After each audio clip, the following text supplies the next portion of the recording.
Leo ni takriban siku 10 toka Jeshi la Polisi Tanzania lilipotoa taarifa ya hali ya usalama nchini tarehe 12 mwezi wa 12 2025.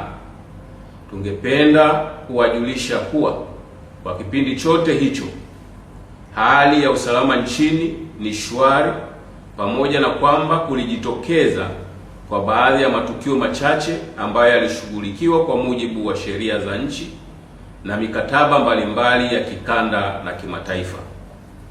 Ushwari huo umetokana na uelewa wetu kama Watanzania wa umuhimu wa kila mmoja wetu kulinda na kuimarisha amani, utulivu na usalama, kwani ndizo nyenzo kuu na za msingi za kumwezesha kila mmoja wetu kushiriki na kufanya shughuli halali zinazotupatia mahitaji yetu ya kila siku.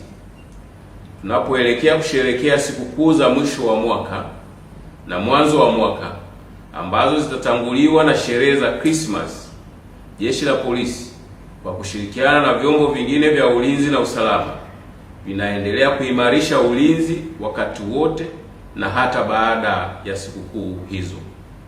Aidha, wito unatolewa kwa wananchi wote na kwa wote watakaokuwa nchini kuwa kinachohitajika ni kila mmoja wetu kutambua thamani na umuhimu wa amani na usalama katika maisha ya kila mmoja wetu. Pia ni wakati mwafaka wa kuendelea kuyakataa yale ambayo yana malengo ya kuvuruga amani kipindi hiki cha sikukuu na baada. Maisha yetu na shughuli zetu wakati wa hizi sikukuu yanahitaji mazingira ya amani ili kila mmoja aweze kushiriki kwenye ibada za kumshukuru Mungu, kukaa na familia na marafiki bila bugudha yoyote ile. Hivyo tuilinde amani kwa ushirikiano na kwa nguvu zetu zote.